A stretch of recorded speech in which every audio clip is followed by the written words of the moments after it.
Speaker Sir, it is very important that cooperation happens on the basis of trust. It is very important that the voice of the opposition is allowed to be represented in this House. हम सबकी आपसे अपेक्षा है कि किसी भी जनप्रतिनिधि की आवाज़ दबाई न जाए और ना ही निष्कासन जैसी कार्रवाई दोबारा सदन की गरिमा को ठेस पहुंचाएं। जब एक उंगली आप किसी की तरफ उठाते हैं तो बाकी उंगलियां आपकी तरफ उठती हैं। जब आप सत्ता पक्ष से किसी एक आचरण की उम्मीद रखते हैं तो वही उम्मीद हम लोग भी आपके राज्य में उसी आचरण की उम्मीद रखते हैं।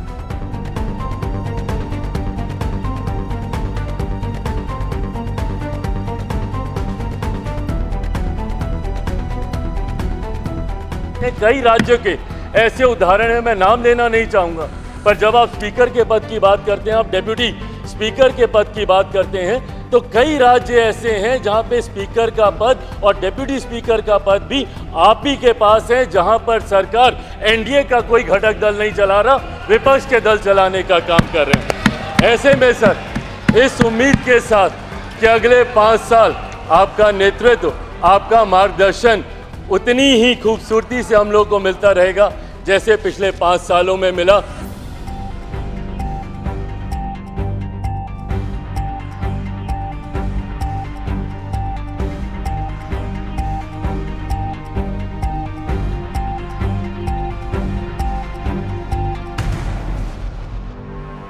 This House represents the voice of India's people. And you, Speaker Sir, are the final arbiter of that voice.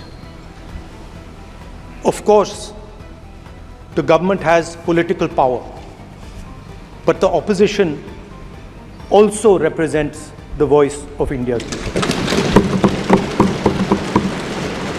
And this time, the opposition represents significantly more voice of the Indian people than it did last time. Speaker Sir, the opposition would like to assist you in doing your work.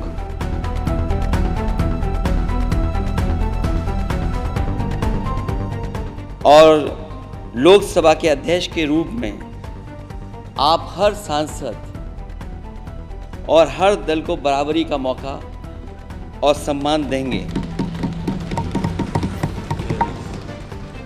निष्पक्षता इस महान पद की महान जिम्मेदारी है।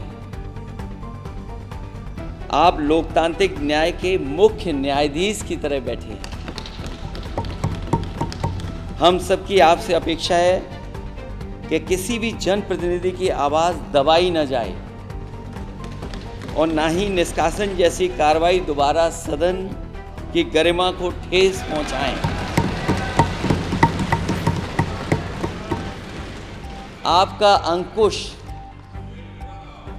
विपक्ष पे तो रहता ही है, लेकिन आपका अंकुश सत्ता पक्ष पे भी रहे।